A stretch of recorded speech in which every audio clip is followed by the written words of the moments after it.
right, this is part number 2 of the amazing conversation we have been having with Jay Sanchez here, who was at the beginning on part 1, touching more into the autistic side of how it is to be a customer success manager with autism. And it was a really interesting conversation.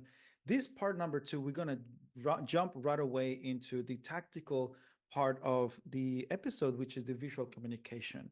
Jay is also the creator of a job board that Jay releases, I think weekly or each 2 weeks. So everyone, please go into the description if you're not following Jay right now. Go into the description of this episode. Follow because it's not only about job board, but there's really amazing ideas that you're gonna see on Jay's post. But also there is also a secret, and I'm gonna release it here, which is called Estella Vide, right? Stella Vide. Elevate. Yeah, there you Stella go. Vade, where you're gonna grab all these resources out there and centralize this in one same place. I'm not gonna tell you anymore. Follow so that way you can see what I'm talking about. Jay, let's see. The challenge that we're gonna touch on today, it's about how can customer success managers use visual resources to improve customer understanding and engagement, and the outcome is going to be as well, one of it is that you are able to also use those visual internally with your own team, your own colleagues. So let's start with the basics. And Jay, can you tell us, how did you first realize that visual aids could benefit communication with customers? Honestly, it was fairly recently. I had Okay. our our product where I work at Lean Law, the our system can be a bit complicated and it's got a bit of a learning curve depending on what features you're using. Um, and because of that, I was finding that when trying to explain new features to customers, they were either getting lost. You could kind of see them checking out midway through the conversation, and that's if they even decided to book a conversation at all. Right. It was very difficult to get their attention. And where I found that this was the most helpful was I kind of basically posed a question to myself, like, what if they don't have to meet with me to understand what the new feature is about? What if we could just reduce how much time we're spending explaining the feature and they can just tell me in the meeting, like, yeah, I want to sign up for it, or no, that's not going to work for us. Mm. Great. And what happened was we had a customer who had never heard of this feature and was a really good prospect for it. So I sent them a kind of like a mind map of sorts that walked them through what the workflow actually was, step by step, color coded based on what actions they as a user were going to take versus what happened in the background. And that's a question we get often is, okay, so I click this button and then what happens? You know? And so I mapped out like, okay, you now click this button and this is what happens in the background. But you're not going to see that as the user.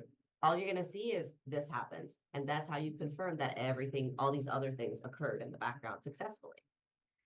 Um, Usually we would book a conversation, and I'm saying this from what I've seen with my team. These conversations can take 1, 2, 3 hours because you're setting these separate meetings with the customer, just making sure that they understand what they're signing up for and making sure that it's valuable for them. That just being able to build those resources, send them the map, and then also do a video walking them through like this is how it would work for your firm Mm. specifically. I sent them that information. I booked the meeting for an hour. We were done in 20 to 30 minutes. Wow, that's the thing. With with the visual resources, it's easier to persuade someone to do something. Like it increases that possibility of pursuing someone, because it makes it easy. You're proactively answering a couple of questions before they even think about it. Like it also allows to solve some communication gaps, especially when explaining technical concepts to even non-technical stakeholders. So it is definitely a big resource to use.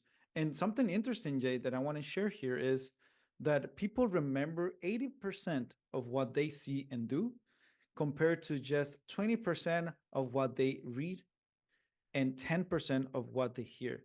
So 80% of what they see and do, 20 of what they read, and 10 of what they hear. And this is thanks to ChatGPT because I did a research, but part of was ChatGPT, and I couldn't find exactly the resource, so don't quote me on that. I just wanted to sound really cool, but it's ChatGPT. What do you think about that fact, Jay? I think I think it's honestly it sounds about right. And the reason why I say that is one of the things that I was very interested when studying digital animation was how to use psychology to get people to take desired actions based on design. So for example, if you remember back in like let's say the 90s, early 2000s, I remember my biggest memory of going into Burger King with my dad was the color orange. Everywhere, just Ah, orange. yeah. And it's because psychologically speaking, that color tends to invite hunger. Why do you have a lot of bedrooms, for example, or hospital places? You have hospital white. It's technically Hmm. supposed to be neutral, but then you have places that are like pink or blue. Why are they painted like that? It's not because it's their favorite color. That's the psychology of it. Now there's different studies done into the different colors of that, but that's Hmm. where again visual cues can be very helpful. So when I'm building these visual resources, I'm also thinking about my audience. What colors would resonate with them? If I write good news in red, you're going to think it's bad news. Now, if I tell you like, and 10% of our customers are leaving the company, that's terrible. But if I write it in green, you're not going to think it's that big of a deal. Ah, true. You're gonna skip right through that, right? Because you're like, it's green. I want to know what's going wrong, but that it is it's going wrong. So that's some of the ways that you use design and visual cues to lead your audience, even through just a written document. And it's interesting. It's so interesting. We are so psychology oriented, of course, as human beings, but and emotionals. But you use something really important here, and I want to highlight that, Jay, is thinking about my audience and talking about that. I feel that a common mistake that we tend to make when using visuals are that they're not aligned to the customer's situation. It actually the visual element of that we're gonna use versus right away having a call. It's important to keep that in mind. What is the current customer situation? Is it actually important to use visuals versus verbally, or is it more important to focus on the verbal side instead of bringing visual resources? So I wanted to ask you, Jay, how do you determine which information should be communicated visually versus verbally? It depends on whether I'm catching that they're not really aligning with what I'm trying to explain. So like if I'm telling you that the sky is blue and you're like, yeah, sure, sure, the sky's green, whatever. No, something there was a disconnect there. That's not what I said. Um, and so where I started to determine that was like, and this is more internal with the organization. We had a new feature, the same issues that our customers were having with our feature were the same issues our organization, our sales team, our marketing team, what they were having with understanding the feature as well. And part of that, there's a lot of ways that we can point fingers as to into what that could be. My approach was, okay, how do we fix it though? How do we make sure that stops happening? And that's where I tested out visual cues. So Hmm. that's where I built the mind map of the feature. I shared it with the customer. I saw it cut down on the amount of questions that I had to answer about the feature. And when I asked, I would ask probing questions of like, okay, great. So did you have any questions about this part of the feature? The customer would tell me, no, no, I know that this is this, this is that. And I was like, so okay, you understand. Perfect. Hmm. I took those same visual cues, those visual resources, I shared them internally. And that meant that when I was explaining, like, this is what I'm telling customers, this is how my team is contributing to revenue, it was a lot easier to explain it because they already had that background information already. They had that visual cue in their mind. So they understood that, oh, a current customer signing up for this feature matters to our company because it's at this point of the mind map that we get that revenue. Yeah, you're using it on because I feel that the visual things are really good at some instances. Like, for example, what you just did, like strategic planning, Mhm. bring in new ideas, new initiatives, maybe to explain something that is really complex versus using visuals in a escalation call where the a customer is super angry and the less that they want to see is something really colorful. They're like, I want to talk to Right. you and I want to bring that to you. Have you had any scenario like that before that you actually Yeah. use the visual maybe in the wrong context? Just to You know what? Absolutely. And I will tell you a visual that I think is constantly being used in the wrong context in go customer for it. success. QBRs and Huh. slide decks. Okay. Because so we had this was a while back last year. I've done QBR several times before. We had QBRs at our organization. Now our customers had no idea what customer success was with our company. They weren't really getting a lot of value out of talking to a CSM. It was more of a throw spaghetti at the wall and see what works kind of situation. And so we were scheduling what we called strategic firm reviews, which is just a fancy word for QBRs. So rebranding for me in my eyes was already a no, that was not good. Um, then we started building these really complicated slide decks where we would take customer data and show them like this is how your business is doing using our product. This is the numbers that we're seeing. And out of like the seven customers or so that we targeted, one met with us. Oh, And out of all of everything that we discussed with that company, like with that customer, none of it was in our QBR. fuck. None of yeah, exactly. And we were like, and I had my team working on these, and I was like, why are we doing this? It's not working. It's not working. The whole point is that customers don't want to talk to us. These visual, we were sending them we were doing everything the way that the industry in general has said that we have to do it. Build the Hmm. QBR, share the agenda beforehand, make sure that they are informed, follow up, schedule meetings for follow up, establish success planning, make sure that the numbers relate to the customer. Our focus is making sure you can run an efficient business. So we ran a lot of numbers about it, how your business is improving efficiency. They didn't care. That was a visual cue that they did not care about. And we use, the colors. We use our brand colors. We made slide decks that were beautiful, that were interactive, whatever. Did not work. It just did not work. So I took a different approach entirely. And with my with the accounts that I got assigned, I ended up just ditching the slide deck overall. I don't use slide decks in QBRs.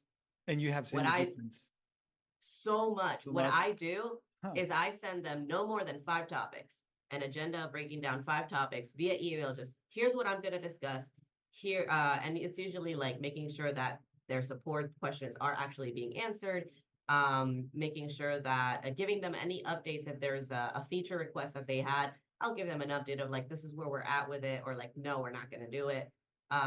Anything, if they shared with me before what their goals were, I'll talk about that, about this is what we were tracking. How are you doing? Do you need any help with this?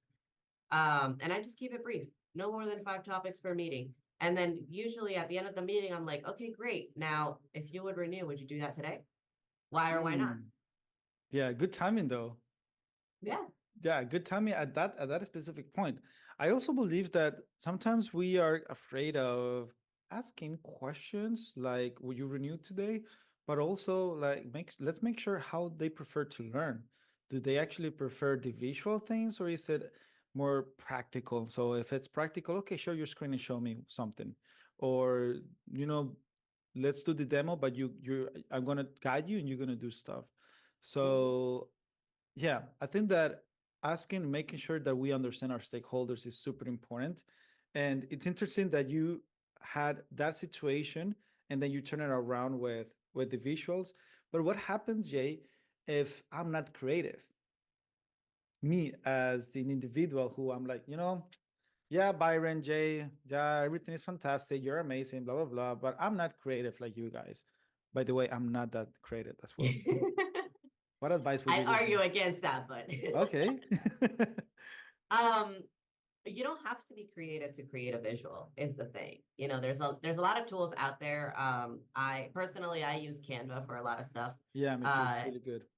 Yeah, I draw, like I actually draw. I have I use Procreate, I use Photoshop, I used Paint Tool Sai, I've used Microsoft Paint. Like I have the tablets, the screen tablets. So creating visuals, not something I struggle with. However, I got to create visuals under a deadline, and I can't exactly spend my time staring at a blank canvas when I have meetings to go to, customers to talk to, you know? So that's where you use different tools. You can, visualization doesn't have to be complicated. You don't have to put animations and cartoons on it. You can just make a chart, just make a table and say, this is the list of issues that are pending. These are the ones that are resolved.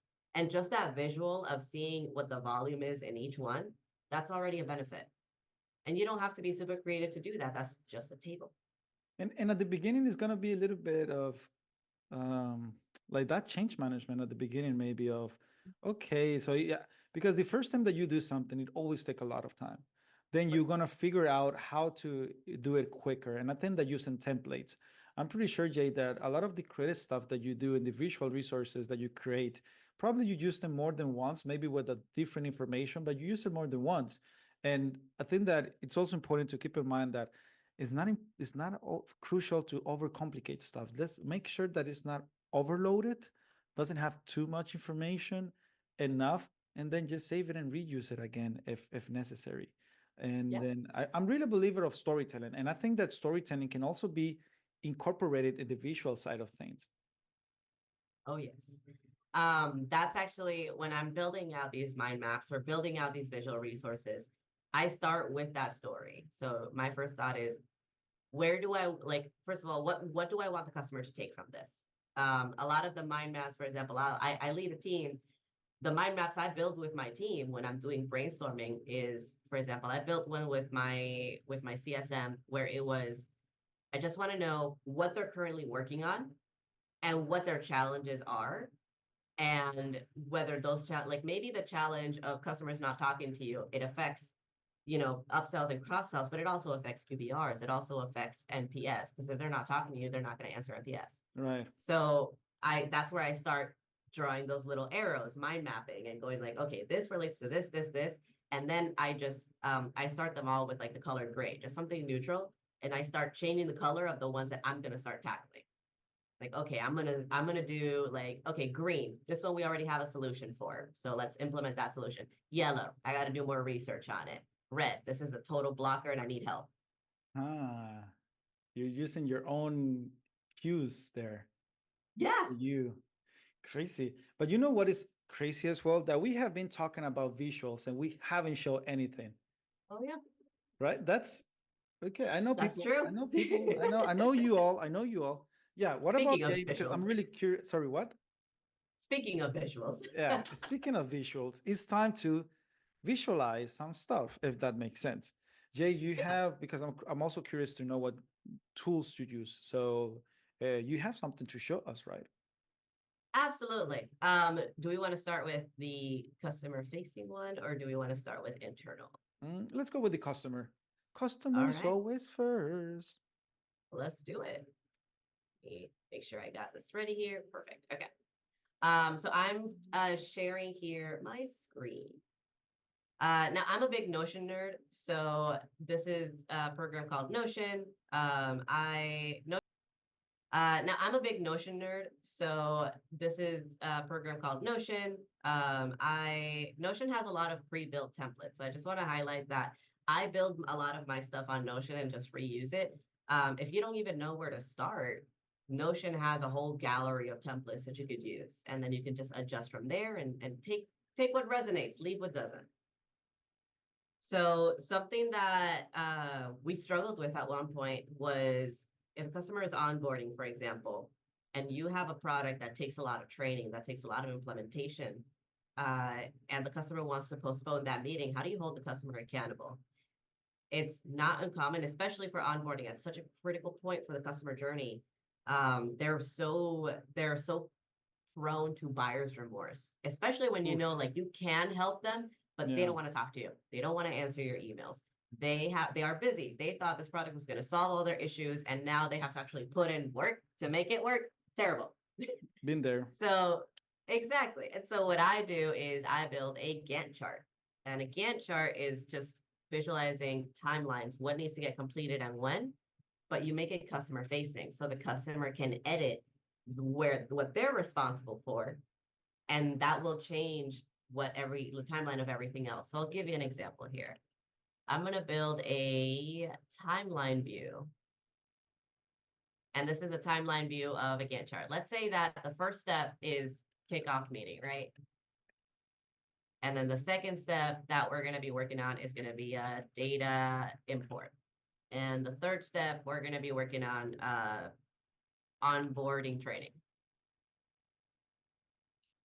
Those are our three things, right? And we have the due dates here. We are going to create the dependencies. So we can't have the kickoff meeting before the data import. It has to happen before here. We can't do onboarding training until your data is already in the system. And Ah, now you see these dependencies. Shift only when dates overlap. Shift and maintain time between times. Do not automatically shift. Let's do shift and maintain time. We're not going to switch how much time it takes. so you're able to also like set up rules because I haven't used Notion that much. So you're Yeah, able to add some rules and how long it will take. exactly. Ah. Exactly. So you might have to set it a few times. Sorry, I got a little there. There you go. So now when you have those yellow arrows and stuff, you know that it's set up. Now let's say I'm the customer and I go on vacation on August the 7th. I can't show up to your onboarding kickoff meeting, so I am going to switch the date to a different day. I'm going to switch it to the 13th instead. And now the customer can see, well, since you switched the date, that means all of this has to happen later now. And they're going to see the impact of that. They're going to see the impact of that. Yep. I And love that's just the easiest way that you can make it visual for your customer to see. Oh, if I change the kickoff meeting, like, hey, can we move this up? Actually, I'm leaving on the 13th. I'm coming, I have some time on the 10th. Can we do it on the 10th? Yeah, we can. And look what happens. That means that the data import would have to happen on the 15th. That's also super useful at the beginning when set up expectations for something like this is how this is gonna look in 10 days, 2 weeks, and month. This is where we want you to be at this point on Yeah. time. This is amazing, Jay. I can see why it has been really positively impacting your team. I have a different view that I like to use, and this one I use frequently with my team. We have the Kanban board view. Now, in the Kanban board view, what I like to do when it's customer facing is I like to show what team is going to be responsible for what. So I'll just add a property here. Let's say select, multi-select, and I'm going to add product. I'm going to add customer success. And I'm going to add, let's say, programming. Different team. Cool. So now who's going to be responsible for the onboarding training? CS. And maybe we'll have product come in because a new feature is coming up and we want to see if they might want that new feature enabled. So let's add both CS and product on there. All we have to do with this view is properties. Let's show the multi-select status. There we go. And you should share this with the customer. This is who's responsible for your training. And everyone has You can, access to it. Yeah. exactly. You can lock this as well. Like maybe you don't want them to edit this, but you want them to edit the timeline view. You can lock it so that they can't change this. Huh. Are you giving any Notion webinar soon? I'm planning on it. I know that there's definitely interest in Latinos in success, fantastic community. Love everybody that participates in it. Priscilla Honestly, it's has been doing an amazing job since day one. fantastic Yeah. for sure. And I know Priscilla has been asking about the Notion webinars as well. So I have that Shout noted. out to Priscilla. Yeah, for sure. And I know that there's definitely an interest in more Notion guides and webinars. So I'm Well, planning them. Well, everyone, it's a lot. It's about pressure. So if you let us know that you would like to learn from Jay all the secret underground secrets about Notion, just let us know, and we and Jay will be super happy, right? I mean, it's not me pushing you. I hope. Jay, you also have another visual, right? But this is more for internal communication. Absolutely. So this is it's just something that helps my team, especially with brainstorming. I use Oh, Figma a wow, lot just amazing. because I'm very familiar with Figma. Um, Now, this is just something that I built. I am doing a presentation for Merit America, and I wanted to dive into and give some context around where customer success sits in the customer journey when a customer is interacting with a company. Uh, and so this is where I use a bit of color coding. The circles are the customer. If they're blue, that means like they're still in that they're not yet a customer, they're just a prospect, and who they're talking to. Then they become a customer, and anything in green are the teams that the customer would normally interact with. Right. And this is where customer success comes in. Customer can, instead of interacting with product, UX research, maybe they talk directly to the programmer, maybe they talk to the business developer, or they're negotiating their contract and they have to talk to finance. Or this a lot of stuff can a lot of people can interact with the customer. Instead of doing that, we can instead have onboarding, implementation, customer success, partner success, all part of customer success. The customer only has to talk to two people, either customer support to resolve a quick issue that they're having with the program now, or they can talk with customer success to plan their success of using the product during their journey. And that's how And you boom. present the new ideas. I mean, this is an Yeah, example, right? exactly. I love it because it's really simple enough for people to see, hear what you're saying, visually see it, and then, okay, then you continue and they can see what is the next step. I use a lot Miro. I also recommend Miro for I doing love this type Miro as of, well. Yeah. it's incredible. It's incredible. So also for presenting new ideas or maybe drawing a timeline like you did in Notion for a customer, it's also super beneficial. And I have been in companies that they actually have the premium mirror for their internal projects. Yeah. And I want to also mention like this is these are fantastic programs that you can use that already have this built in. Oh, I know. But you don't have to use these programs. Like if what you want to use is Microsoft Paint, you can use Microsoft Paint. There is nothing stopping you from it. If I want to write down like the customer journey, you go from kickoff, off, and then you go from kickoff. You want to build a data import, and then from data import, you want to go to onboarding training. You can do exactly that just in here. I'll just draw it. There is nothing stopping you from just doing that. It doesn't have to be super complicated. The idea is as long as you're communicating transparently, as long as the idea gets across, that's all you need.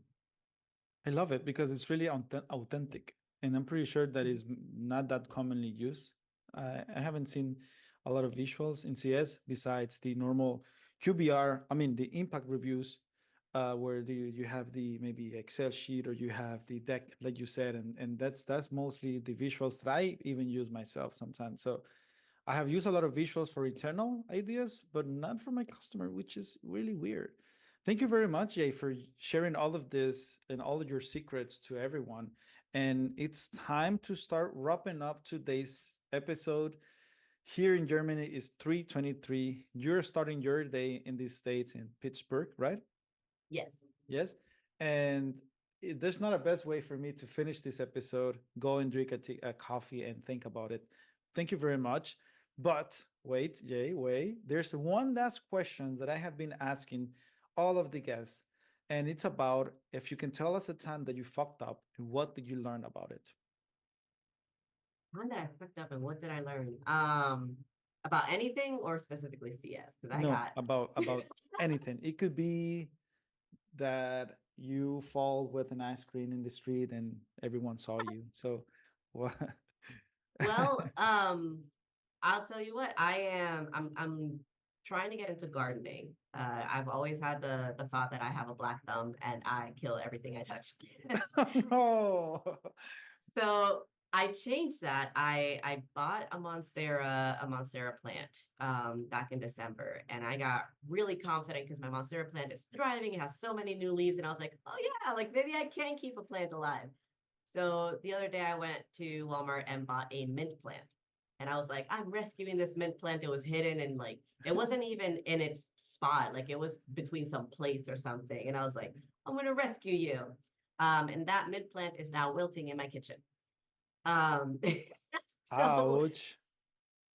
but at the same time, I bought that mint plant. I also have up there, you see, it's a little grow light, Hmm. and it's actually growing chamomile. And I thought that I was seeing the mint plant as a huge failure of my part. And it wasn't until I was stubborn. I didn't want to look at stuff online. I was like, I'll just look at the plant and let it tell me what it needs.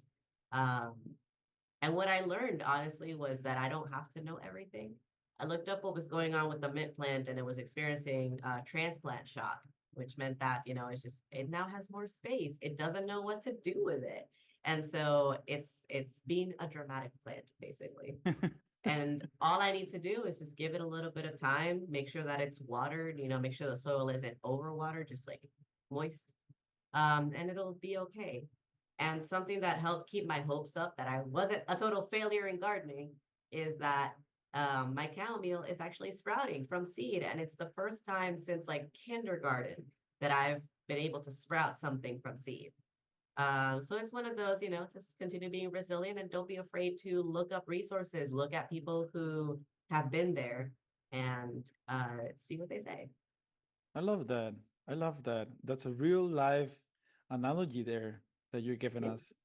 Thank you very much. You're you're a perfect example. How many times have I ranted about a struggle I'm having to you, and you give me these ideas, and I'm like, I didn't think about it that way. Okay, it's the power of community. It is. It is the power of community, and thank you for that. Thank you for giving me the confidence of being able to brainstorm with you some ideas. And community, hopefully, is an episode as well that we're going to touch on in a couple of months. Also, how to pursue a customer, but there's a lot. And Jay, I don't know how many times I have said thanks, but thank you again for opening with the autism or teaching us as well, giving it all of these amazing tools. I want to remind everyone that we're also expanding to Latin America. It's a slow process, but it's going there. There are two amazing hosts that are going to be on each episode as well, with new guests touching on Latin American customer success in Latin American challenges and how they solve them.